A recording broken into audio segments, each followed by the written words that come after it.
poll that came out 2 days ago that suggested that upwards of 68% of Democrats, when polled, had a positive view of socialism, right? This is a recent poll in 2025. Now, why this is interesting in the context of Mondani is that Mondani is a foreign-born Islamist from Uganda, communist, who is now infiltrated into the American system, who is now able to run an election. This is kind of, if you will, a hole inside of our society that we need to rectify. But ultimately, yeah, I do think that the right is more intellectually diverse. I do think that the right is headed toward a more consistent conservatism, particularly with my generation. We have seen over the last, 40 years or so, with kind of the onslaught and the reign of neoconservatism, kind of a dropping of what it means to actually conserve society, particularly Christianity, traditional values, the family, things along that nature. But we do see Gen Z picking it up. And if people watch particularly J.D. Vance's speech last night at the TPUSA event, I believe that was in Mississippi, he hit it out of the park. He talked about how we not only need to get rid of illegal immigration, but we need to reduce legal migration, what we've been talking about these past few weeks on this show, and that we also need to be bold that America is rooted in Christian values, and we should not be ashamed of that. And if foreigners are going to come to this country, or if leftists in this country want to protest against that, then they're protesting against the very foundations of America itself. And that's a problem. Well, I'm a Catholic supremacist. So is it good enough that there's basic Christian values? I believe they have to be Catholic ones. What say you?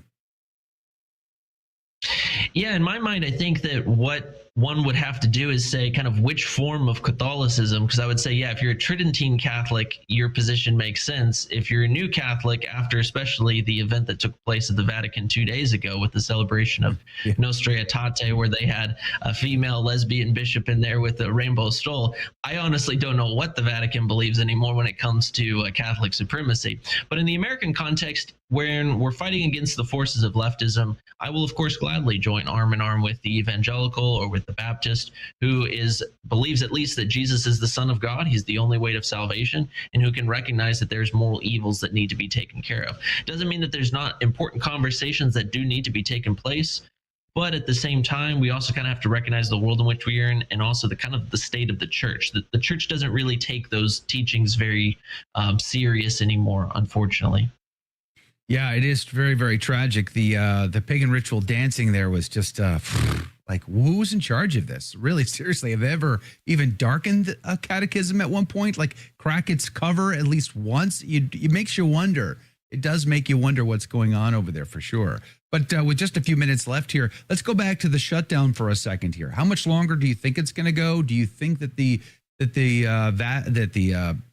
Democrats and the Republicans will strike a final deal and get things moving? There's a lot of federal employees that aren't going to get paid, and back pay is a serious concern as well.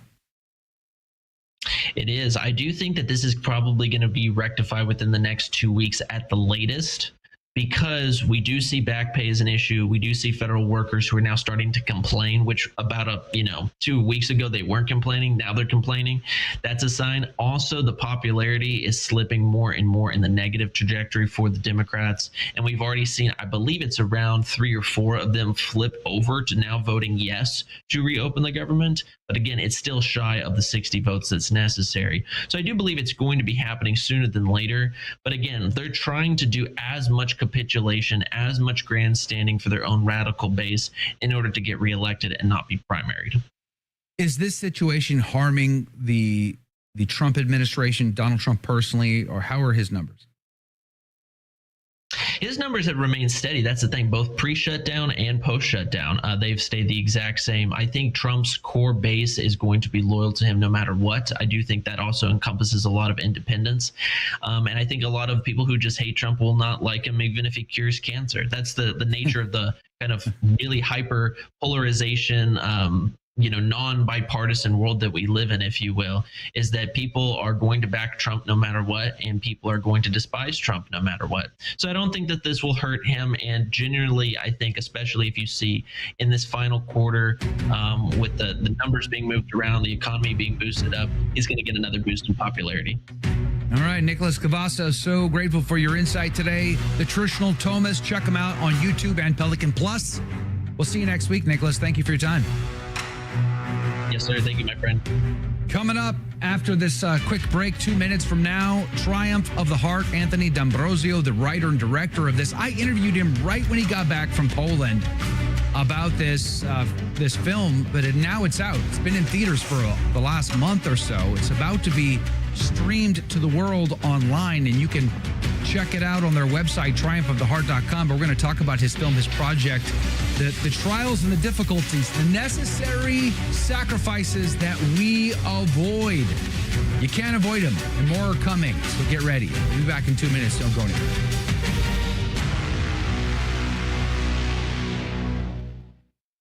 The church has always taught that every soul receives all the graces they need for salvation. Every soul. Every soul. And so what is mercy? Mercy, Jesus Christ, number one, is mercy incarnate. He is mercy himself. Mercy is to forgive those who don't deserve to be forgiven. Mercy is to forgive those who deserve to be condemned by their sins. Mercy is to forgive those who crucify you, who spit on you, mock you, crown you with thorns. When the human race reached the lowest point ever, when our Lord was betrayed for 30 pieces of silver, how did he respond? With mercy. That's Sermons for Everyday Living, weekdays from 6 to 7 a.m. Eastern on the Station of the Cross.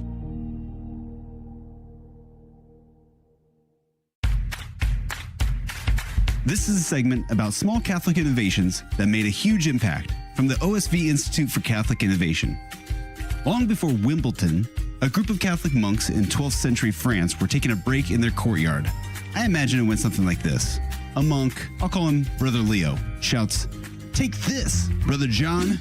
He tosses a ball to Brother John, and Brother John, a little startled, swings his hand, smacks the ball back, yelling, "Take this, Brother Leo." On and on they play until their superior comes marching out, yelling, "What are you two doing?" Brother Leo replies, "It was just a game of take this." But in French, the word for take this is tenez. So that may not be the actual story, but you can thank Catholic Innovation for tennis. Learn more about what OSV Institute is doing to inspire and encourage Catholic innovation at osvinstitute.com.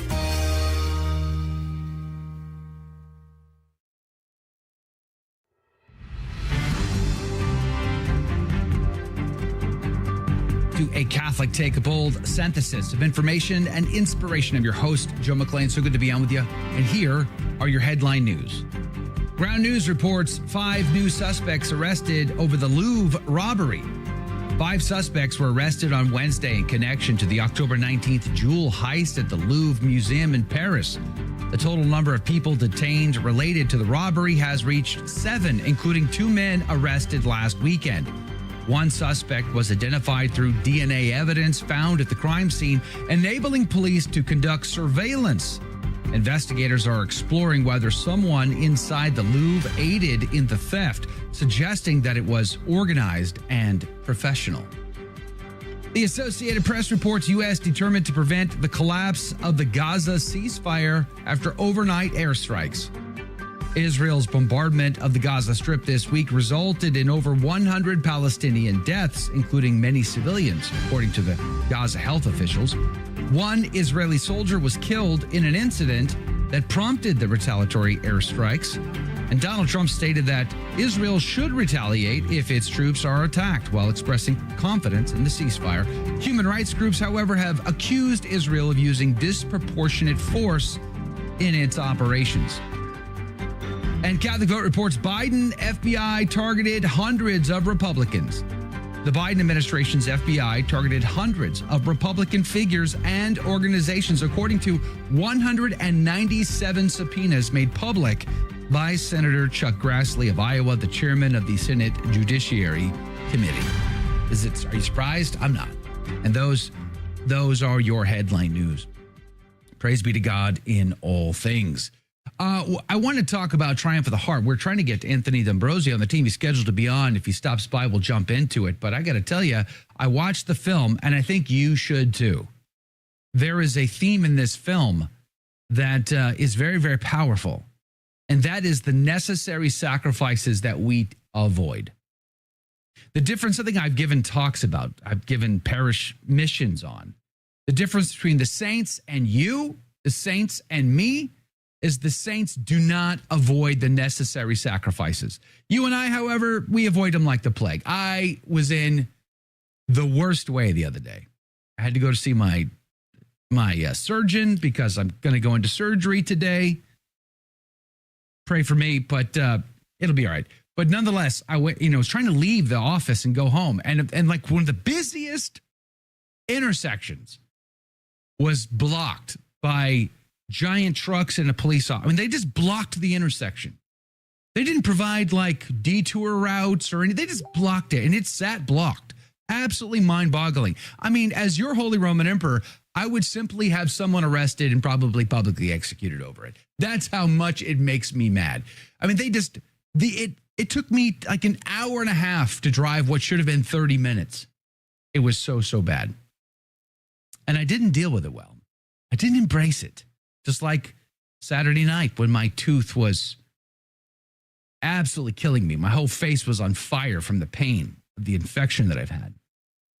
I didn't embrace it like a saint would. That's the difference between saints and the rest of us, is we do not embrace the necessary sufferings in a heroic way. Great saints always do. And knuckleheads like me, we fail to do it too often. That is one of the reoccurring themes in this film, Triumph of the Heart. It was incredible, and you should watch it. And hopefully we'll get Anthony D'Ambrosio on the team, hopefully, to talk about it at some point, because I'd love to ask him some questions about how the film was made, some of the actors and whatever. But St. Maximilian Kolbe, somebody I have a strong devotion to. When the Nazis bombed his monastery, Neopokolanov, in 1939, when they invaded Poland in their blitzkrieg, he had the largest monastery in the history of the church. He built it. He built it because he felt called to do so, because when he was a child, he had a vision of the Blessed Virgin Mary giving him two crowns, two options, and he chose both, the crown of martyrdom and the crown of virtue and purity.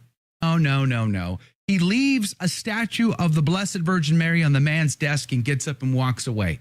And the man's like, come get your statue. And he's like, no, leave her there. And he walks off.